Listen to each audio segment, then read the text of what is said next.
اول و آخر سب کچھ جانے، دیکھے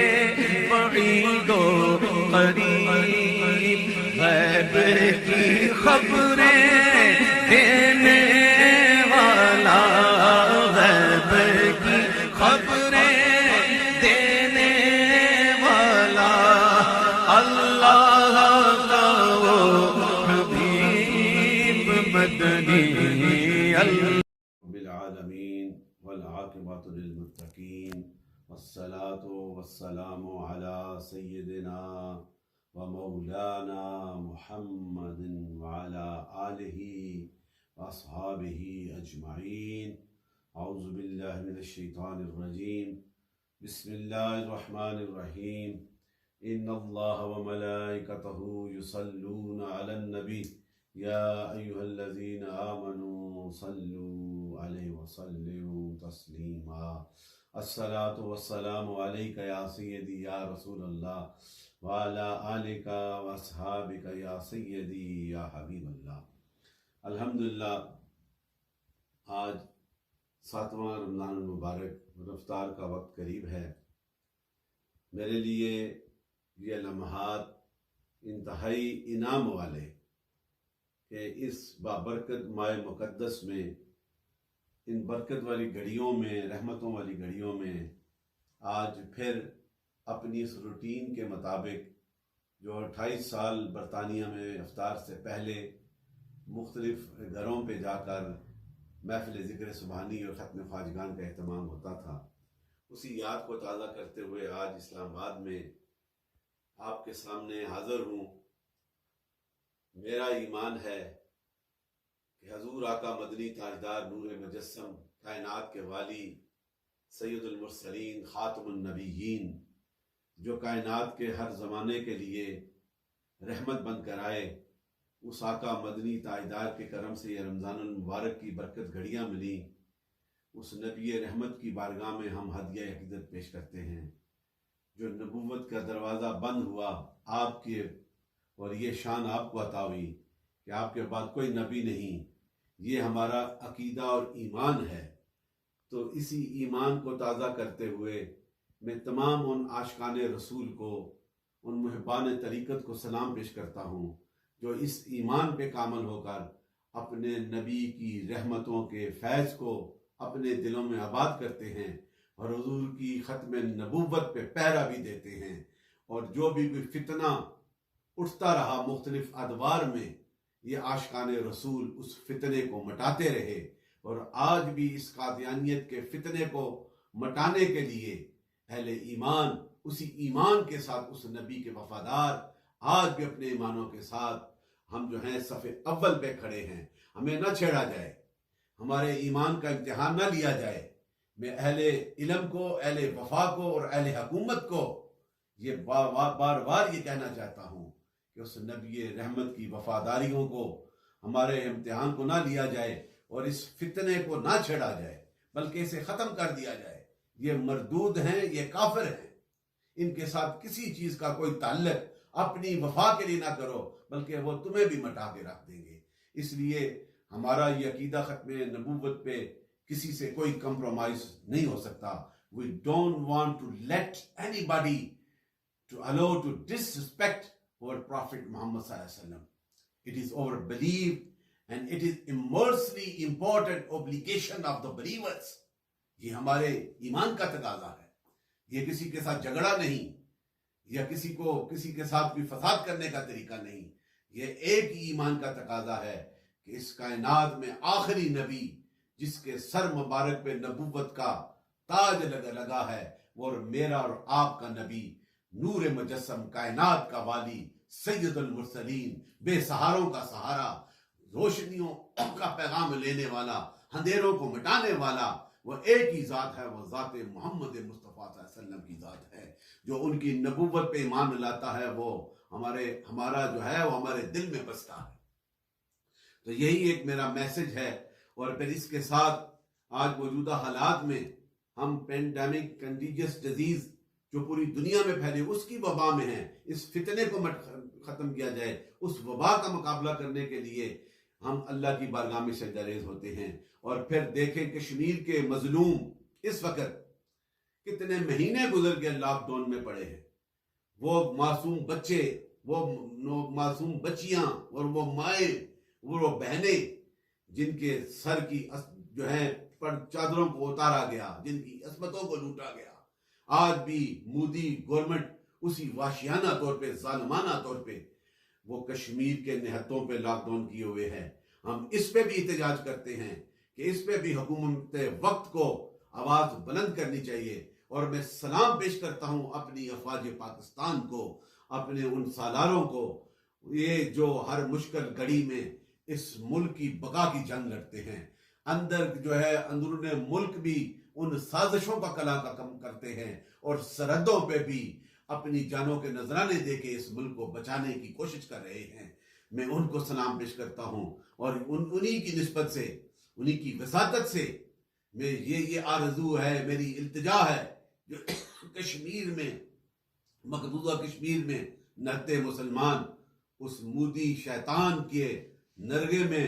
لا الہ الا اللہ محمد رسول اللہ کی صدائیں بلند کر رہے ہیں، ان کی طرف بھی توجہ دی جائے، عالمی دنیا ان کی طرف بھی توجہ دے، یونائٹڈ نیشن ان کی طرف دے کہ جو ہے ان کی تو رائٹ آف سیلف ڈٹرمینیشن، یہ ہے resolution that is passed in the United nation, انہیں بھی اس پہ کنسیڈر کرنا چاہیے۔ آج رمضان المبارک کی ان بابرکت گھڑیوں میں حضور آقا مدنی تاجدار کی ان محبتوں کے صدقے میں تو یہ ڈھونڈتا رہتا ہوں کہ سرکار کی محبتوں کا فیض کہاں کہاں سے ہمیں ملے، اور اس آقا مدنی تاجدار کی بارگاہ میں اپنے اشعار کے 2 شعروں سے ابتدا کرتا ہوں۔ جب بھی ذکر رسول ہوتا ہے، جب بھی ذکر رسول ہوتا ہے، میری سوچ کا پھر سویرا ہوتا ہے، میری سوچ کا پھر سویرا ہوتا ہے، ایاز کی ہر ادا کا درباں مست ہوتا ہے، ایاز کی ہر ادا کا درباں مست ہوتا ہے،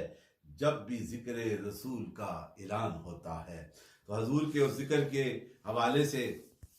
میرے آقا کی شان دیکھو، قرآن عظیم کو پڑھتے ہو، اس میں میرے رب نے میرے نبی کی شانوں کا تذکرہ کیا ہے، میرے نبی کی معجزات کا تذکرہ کیا ہے، اور یہ کلام خود اتنی شان والا ہے، اور جس نبی کے سینے میں اترا ہے وہ سید المرسلین اور خاتم النبیین ہے۔ یہ کتنی شان والا نبی، ان کی آمد سے پہلے بھی مکہ میں مختصر سا اجمل برڈز آئی ویو ایک انالیسس کر رہا ہوں کہ حضور کی آمد سے پہلے مکہ کی سرزمین، اس کی تاریخ جو ہے پھر کسی وقت میں بیان کروں گا کہ ان کے تمدن، ان کی اخلاقیات، ان کی معاشیات، وہ کس دور میں تھے، کس نے وہ بے راہ روی میں تھے۔ وہ خود ایک اس وادی میں، مختصر سی وادی میں وہ بٹے ہوئے مختلف قبائل، ان کے رہن سہن کا طریقہ۔ لیکن میں نے جو آج جو اپنی گفتگو کا حصہ بنایا ہے وہ یہ کہ ان میں بعض اہل ایمان بھی تھے، اہل حق بھی تھے، وہاں کے بسنے والے جو ظلم و اقتدادیت میں، جو انسانیت کے گرے ہوئے اس حالات میں، جو عرب کے مختلف ٹرائبز، ان میں بھی کچھ ایسے لوگ تھے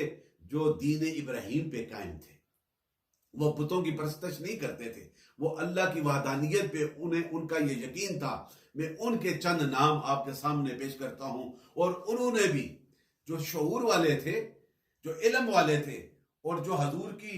اللہ کی وحدانیت پہ یقین رکھتے تھے، اس تاریکی کے گرے ہوئے، انسانیت کے گرے ہوئے دور میں بھی ان کا ایمان اللہ کی وحدانیت پہ تھا، اور ان کے سینوں میں بھی حضور کے آنے سے پہلے ان کے تذکرے ہوتے تھے، اس نبی رحمت کے تذکرے ہوتے تھے۔ یہ کتنی شان والا نبی ہے، کتنی عظمت والا نبی کہ آپ کی آمد سے پہلے بھی اس مکہ میں بھی اور کائنات میں بھی اور مختلف نبیوں نے more than 12 prophet of the اسلام، یہ جو سارے اسلام کا پیغام لے کے آئے مختلف ادوار میں نبی،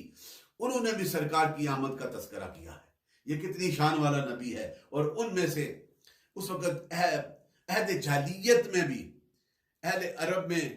کچھ چند نفوس قدسیہ ایسے بھی تھے جو اللہ کی توحید پہ یقین رکھتے تھے، اور ان میں سے میں نے جو پڑھا ہے تاریخ میں ان میں سے چند کے فیو پرسنالٹیز میں آپ کے سامنے رکھتا ہوں۔ ان میں قس بن اسادہ، یہ ایک بڑے عالم دین اور علم والے تھے، اور ان کی عمر مبارک 380 سال تک تاریخ میں لکھی گئی ہے. اور ایک جو تاریخ دان لکھتے ہیں ابی حاتم السجستانی جو ہے وہ اپنی کتاب میں المعمرین میں یہ ان کا حوالہ لکھتا ہے کہ یہ وہ پاک ہستی تھی کہ جن کے سینوں میں اللہ کی رحمت بسی ہوئی تھی، توحید بسی ہوئی تھی. اور وہ اسی کے ساتھ امام ذہبی اور علامہ ابن حجر نے بھی ان کے متعلق یہ بھی لکھا ہے کہ ان کو اصحاب میں شمار کیا گیا ہے. لیکن ابن سکن نے یہ سرات کے ساتھ لکھا ہے. یہ مختلف ان کے حوالے ہیں لیکن وہ اللہ کی توحید پہ قائم تھے. انہوں نے لکھا ہے کہ کچھ نے حضور کی بعثت سے قبل وفات پائی ہے. حضور کی آمد اس دنیا آنے سے پہلے وہ اس دنیا سے چلے گئے، لیکن وہ اللہ کی وحدانیت اور دین ابراہیمی، دین حنیف پہ قائم تھے. دوسرے جو ہیں جاردو بن عبداللہ جو اپنی قوم کا سردار تھا، وہ حضور کی خدمت میں حاضر ہوا اور ایمان لائے، اور ان کی پوری قوم جو ہے حضور کے اس پیغام پہ اور حضور کی ذات پہ اسے یہ پتا تھا، اس لیے وہ ایمان لے آیا. اور اس نے کہا ہے کہ میں نے توریت میں، نیو ٹیسٹمنٹ میں حضور آقا مدنی تاجدار اور نبی آخر الزمان یہ لکھا ہے اس نے کہ ان کا میں نے پڑھا ہے، اور حضرت مسیح نے آپ کی آمد کی بشارت فرمائی ہے. اور یہ جب آپ نے اعلان نبوت کیا تو آپ میں وہ ساری نشانیاں موجود تھیں جس پہ میرا ایمان تھا حضرت مسیح ان پہ، اور آج میں آپ پہ ایمان لاتا ہوں. یہ دیکھیں جو علم رکھتے ہیں، شعور رکھتے ہیں، انہیں یہ پتا ہے یہ آخری نبی ہے، یہ رحمت والا نبی ہے، یہ انعام والا نبی ہے، یہ اختیار والا نبی ہے، یہ اتھارٹی والا نبی ہے، یہ اندھیروں کو مٹانے والا نبی ہے، یہ کائنات میں بسنے والوں کو رب کی توحید کا پیغام دینے والا نبی ہے. اب اسی کے حوالے سے زید بن عمرو بن نفیل یہ بھی ایک بڑا نیک انسان، اس گمراہی کے اندھیروں میں، ان اندھیری راتوں میں حق کا دامن اس نے نہ چھوڑا، یعنی کہ دین ابراہیم پہ قائم رہا. اور اس کے مطلب حضرت علامہ الفقی نے اپنی سند میں عامر بن ربیہ سے یہ روایت کیا ہے. عامر کہتے ہیں کہ میری ملاقات زید بن عمرو سے ہوئی، اور جب وہ مکہ سے نکلا اور وادی حرام کی طرف گیا اور اپنی قوم سے بدظن ہو کر گیا کہ میری قوم باطل عقائد پہ قائم ہے اور میں ملت ابراہیمی کا اتباع کرتا ہوں، تو میں اس خدا کی عبادت کرتا ہوں جس خدا نے حضرت اسماعیل کو بھیجا ہے، میں انہیں مانتا ہوں. اور پھر اس نے کہا کہ میرا ایمان ہے جو آخری نبی اس کائنات میں آئے گا وہ بھی حضرت اسماعیل کی اولاد میں سے اور اس مکہ کی اس وادی میں عبد المطلب کی پشت سے ہوگا، قبیلہ بنو ہاشم سے ہوگا. اور میرا خیال ہے کہ اس نبی کے آخر الزمان نبی کے آنے کا زمانہ آ گیا ہے. تو اس نے کہا کہ اگر میرے اس دور میں آئے تو میں ان پہ میں گواہی دیتا ہوں کہ وہ آخری نبی ہے، اور میں ان کی تصدیق کرتا ہوں، میں ان کی نبوت کو مانتا ہوں، میں انہیں سچا نبی مانتا ہوں. اور واقدی نے اس روایت کو لکھا ہے. آگے دوسرے نے انہوں نے کہا کہ عامر نے جب حضرت عامر بن ربیہ ایمان لے کے آئے اور انہوں نے حضور کی خدمت میں حاضر ہوئے اور مشرب اسلام ہوئے، تو انہوں نے عرض کیا کہ جو زید بن عمرو نے عامر بن ربیہ کو کہا تھا کہ اگر تیرے وقت وہ نبی آئے تو میرا سلام پیش کرنا، تو حضرت وہ کہتے ہیں کہ جب میں ایمان لے کے آیا تو میں نے حضور کی بارگاہ میں عمرو بن زید کا سلام پیش کیا تو حضور مسکرائے اور آپ نے فرمایا اس کو جنت میں میں دیکھ رہا ہوں، اس کو جنت میں میں دیکھ رہا ہوں، اور وہ چادر کا پلو سمیٹتے ہوئے چل رہا ہے. یہ شان ہے میرے رسول کی. جو اہل علم صحیح عقیدے پہ قائم ہیں انہیں بھی حضور کی آمد سے پہلے، بعثت سے پہلے جو ہے یہ ان کو القاء کر دیا گیا ہے. اسی طرح امیر بن ابی سالت یہ ایک بڑا قادر الکلام اور شاعر تھا، اور ایک دفعہ حضرت عبداللہ بن ربی بن اوف جو ہیں یہ قادر الکلام شاعر تھا، اور حضور اسے کئی شاعر یاد تھے. تو ایک بار حضور کسی سفر میں جا رہے تو رشید بن سوید کہتے ہیں کہ حضور کے ساتھ اونٹنی میں بیٹھے ہوئے تھے، تو انہوں نے کہا کہ تمہیں ابیہ بن ابی سالت کے کچھ اشعار یاد ہیں؟ تو انہوں نے عرض کیا یا رسول اللہ یاد ہیں. تو کہا، پھر عرض کیا جب میں سناؤں؟ تو حضور نے کہا سنا. تو آپ نے کہا میں نے 1 2 3 100 شعر اس کا پڑھا اور سرکار نے پسند فرمائے اور پھر کہا کہ اس کے اشعار مومن ہیں اور یہ دل کا کالا ہے، یہ کافر ہے۔ اور یہی ہوا، یہ سرکار نے فرمایا، حالانکہ وہ چاہ رہا تھا، اسے پتا تھا آخری نبی کے آنے کا وقت ہے، تو لوگوں کو یہ تعلیم بھی دیتا تھا اور دل میں یہ بھی کہتا تھا کہ شاید وہ آخری نبی کا پیغام مجھے عطا ہوگا، میں ہوں گا۔ لیکن جب حضور نے نبوت کا اعلان کیا تو وہ بڑا اس میں جو ہے اسے بڑی حسد ہوئی اور وہ پھر چلا گیا، اور پھر اس نے ارادہ کیا کہ میں اس نبی کا غلام بن جاؤں، تو یہی وہ سچا نبی ہے۔ اور جب وہ طائف سے واپس آنے لگا تو راستے میں اسے بتا دیا، غزوہ بدر ہو چکا تھا، حضور مدینہ میں جا چکے تھے، اور وہ جو ہے کہا کہ تیرے رشتہ داروں کو جو ہے وہاں جو جس نبی نے نبوت کا پیغام لیا ان کے خلاف انہوں نے جنگ کی اور وہ واصل جہنم ہو گئے۔ پھر اس نے ارادہ بدل لیا اور واپس چلا گیا۔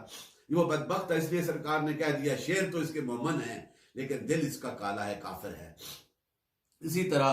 اسد بن ابو کرب الحمیری، اور یہ پیچھے تاریخ میں تبا کا بھی ذکر آتا ہے، وہ بھی آیا تھا، اس نے بھی حضور کا ذکر، یہ اسی خاندان کا ہے، اور اس نے کہا، اسد نے حضور پر ایمان لایا اور حضور کی بعثت سے 700 سال پہلے 700 years ago he mentioned regarding to the status of the Prophet Islam, the last prophet on the face of the earth, that is Sayyidina Muhammad sallallahu alaihi wasallam, and he believed، اس نے کہا کہ میں گواہی دیتا کہ وہ آخری نبی اور میں ان کی نبوت پہ ایمان لاتا ہوں، اور پھر یہ بھی کہا کہ کاش کہ میں اس وقت تک زندہ ہوتا جب وہ نبوت کا اعلان کرتے اور میں سرکار کی ایمان، اس نبوت کے اس پیغام پہ ایمان لاتا اور حضور کا وزیر بن کے حضور کی خدمت کرتا۔ یہ وہ کمال ہے۔ پھر اسی طرح یہ مختصر میں بیان کر رہا ہوں، وقت کیونکہ افطار بھائی قریب ہے۔ صاحب بن ذی یزن، یہ بھی ایک بڑا سردار تھا ایک قبیلے کا، اور اس نے یمن کے حبشیوں کو اپنے قبیلے کو نجات دلائی۔ یہ کیسرا کے پاس گیا، ایران کے اس بادشاہ کے پاس، وہاں سے طاقت لے کے پھر آیا اور اس نے حبشیوں سے فتح حاصل کی اور یمن پہ اس کی سرداری قائم ہو گئی۔ اور پھر اس دور میں جب وہ سردار بن گیا، وہ بادشاہ بن گیا، تو مختلف عرب ٹرائبز جو تھے ان میں سے قریش بھی، بنو ہاشم کی اور عبد المطلب کی قیادت میں، وہ بھی یمن میں جا کر اسے مبارکباد دے رہے تھے کہ تو نے ہمیں آزادی دلائی، اور سب بیٹھے تھے۔ اور جب حضرت عبد المطلب نے دربار میں، اس کے دربار میں گفتگو کرنے کی اجازت مانگی تو اس نے کہا کیا تمہیں آداب دربار سے پتہ ہے؟ تو آپ نے کہا مجھے علم ہے، اور آپ کی اتنی زبردست گفتگو ہوئی کہ آپ سے متاثر ہوا، اور پوچھا تو کہا کہ میں بنو ہاشم سے ہوں، اور پھر آپ وہاں پہ قیام کیا، اور اس نے پھر الہی خلوت میں پھر بلایا اور کہا کہ میں ایک بات تمہیں سنانا چاہتا ہوں، یہ راز کی ہے اور یہ راز میں رکھنا کہ آخری نبی کی آمد کا وقت آ چکا ہے، میرے خیال میں وہ دنیا میں آ چکے ہیں، اور اس کی نشانیاں بتائیں کہ ان کے 2 شانوں کے درمیان ایک نشان ہوگا، ان کے والدین جو ہیں، والد پہلے فوت ہو جائے گا، پھر ان کی ولادت کے بعد اس کی والدہ فوت ہو جائے گی، اور اس کا چچا اور اس کا دادا جو ہے اس کی پرورش کرے گا، وہ بڑی شان والا نبی ہوگا۔ یہ ساری باتیں کی تو حضرت عبد المطلب سجدے میں گر گئے، اور پھر کہا کہ میں کچھ عرض کرنا چاہتا ہوں۔ کہا کہ اس بادشاہ نے، اس سیف نے کہا کہ کہیں، انہوں نے کہا کہ جو نشانیاں آپ نے بتائی ہیں ان میں وہ آتش کدے بجھ ہو جائیں گے، اس لیے یہ بھی آتش کدے بجھ ہو جائیں گے، وہ خدا کی بندگی کا پیغام دے گا، شیطان دھتکار دیا جائے گا۔ تو انہوں نے کہا کہ میں یہ بات تمہیں بتانا چاہتا ہوں، وہ آخری نبی جس کی نشانیاں تم بتا رہے ہو وہ اس دنیا میں آ چکا ہے، اور وہ پھر کہا کہ اس میرے قبیلے سے ہے، میرے بیٹے سے ہے، یہ نشانیاں جو بتائیں وہ اس میں موجود ہیں۔ تو آپ اس نے کہا، صاحب نے بڑی اس کی خدمت کی، انہوں نے حضرت عبد المطلب کی بڑی عزت و احترام سے رخصت کیا اور کہا کہ اس بات کو راز میں رکھنا، کیونکہ یہودی جو ہے وہ نہیں چھوڑے گا، وہ سوچ رہے ہیں وہ آخری نبی جو ان کے نسل سے آنا تھا لیکن یہ حضرت اسماعیل کی اولاد میں سے آئے گا، اس لیے ان کا خیال رکھنا۔ یہ دیکھیں حضور کی آمد سے پہلے۔ اسی طرح ورقہ بن نوفل القریشی، ان کا نسب بھی قصہ سے 6 واسطوں سے جا کے حضور سے مل جاتا ہے۔ تو حضرت خدیجہ الکبریٰ، ان کے والد خالد بن اسد جو تھے، وہ جب حضور نے یہ اعلان کیا نا بعثت کا، تو آپ اس کے پاس لے گئے حضرت اپنے چچا کے پاس، تو انہوں نے کہا، حضرت خدیجہ الکبریٰ سے کہا یہ وہ آخری نبی الزما کی نشانیاں ہیں، کاش کہ جب ان کے قبیلے والے انہیں تنگ کریں گے اس دور تک میں، ورقہ بن نوفل کہتا ہے میں ہوں تو میں جوان ہوں اور میں طاقت والا ہوں، تو پھر میں اس نبی کی خدمت میں رہوں، ان کا ساتھ دوں اور ان کفار کے ساتھ مقابلہ کروں۔ یہ وہ شانیں ہیں میرے دوستو، عظمتیں اسی طرح اور بھی ہیں، میں انشاءاللہ پھر بیان کروں گا کہ بہت سے ایسی ہستیاں ہیں جن کے سینوں میں دین حنیف اور دین ابراہیم کا ولولہ اور وہ چیزیں موجود تھی، وہ بتوں کی پرستش سے دور تھے، انہیں القاء کر دیا جو آخری نبی آنے والا ہے، وہ کتنی شانوں والا نبی ہے۔ تو میرے دوستو، اس رمضان المبارک میں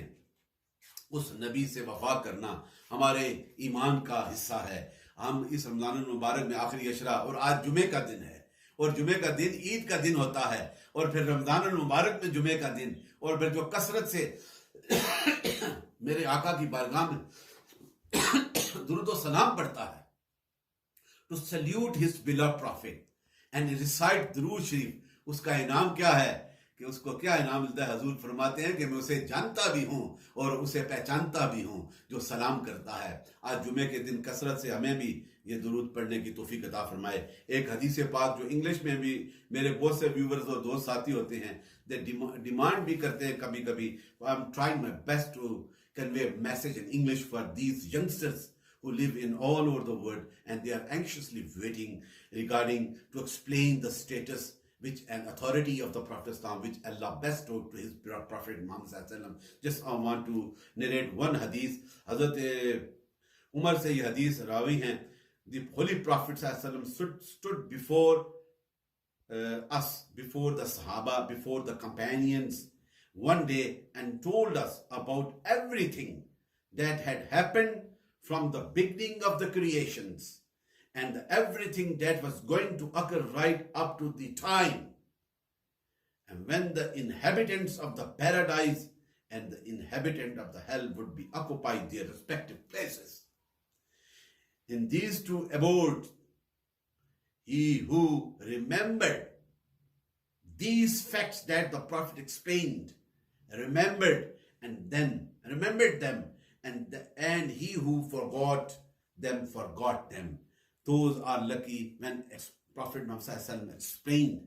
that is the authority that Allah bestowed to his beloved Prophet. And it is a beautiful hadith, the proof of the fact that the Holy Prophet knows everything that has happened in the past. That is our belief. And from the beginning of the creations and everything that ever been happened in the future, the Prophet Islam knows every action and deeds which Allah bestowed this quality to his last prophet, the seal of the prophethood and mercy for the mankind, Sayyidina Muhammad Sallallahu Alaihi Wasallam. We are lucky that we are the believers and the seekers and the lovers and the followers of this last prophet, Sayyidina Muhammad Sallallahu Alaihi Wasallam. And it is immensely important obligations. It is a part of our belief that we should be confident. There is no doubt at all. This is the last prophet on the face of earth for the betterment of the humanity. یہ ہمارا ایمان ہے اور اس ایمان پہ ہم کامل ہیں۔ اللہ تعالی ہمیں اس رمضان المبارک کی برکتوں کے صدقے، اس عشرہ رحمت کے کرم کے صدقے اس نبی سے وفا کرنے کی توفیق عطا فرمائے اور ان فتنوں سے پاک رکھے، ان مرتدوں سے، ان کافروں سے دور رکھے جو ہر روز فتنے پیدا کرتے ہیں۔ انہیں یہ نہیں پتا کہ یہ محمد مصطفیٰ کے دیوانے ہیں، ان کے سینوں میں حضور کا عشق بچا ہے۔ تیرے فتنے، تیرے سروں کے فتنے آئیں گے اور کٹ جائیں گے، میرے نبی کی رحمت کا پرچم، میرے نبی کی نبوت کی ختم نبوت کا پرچم ہمیشہ سربلند رہے گا، یہ پوری کائنات پہ رہے گا، کیونکہ میرے رب نے اس نبی کو پسند فرمایا ہے۔ مقام محمود پہ بیٹھے گا تو میرا رسول بیٹھے گا۔ اللہ تعالی ہم اس نبی سے ہمیں وفا کرنے کی توفیق عطا فرمائے۔ میں تمام اپنے سننے والے اور ان پیارے ساتھیوں کو جو پوری دنیا میں آباد ہیں، فیجی سے لے کے امریکہ تک میں ان کو سلام پیش کرتا ہوں اور یہ دعا کرتا ہوں اللہ تعالیٰ ہمیں اپنے نبی سے وفا کرنے کی توفیق عطا فرمائے. اس رمضان کی برکتوں کے صدقے ہماری مشکلیں آسان فرما، ان فتنوں سے ہمیں دور فرما، اس وبا سے ہمیں دور فرما، اور ہمارے دلوں میں اس نبی کی محبت کو بہار کی طرح ہمیشہ قائم و دائم فرما. اللہم صلی علی محمد وعلی آل محمد واصحاب محمد وآلہ وسلم. رب اغفر وارحم انت خیر الراحمین اجمعین برحمتک. ان کی بات پھیلانا صدقہ جاریہ ہے. ثواب کی نیت سے ویڈیو کو شیئر ضرور کیجیے. جزاک اللہ.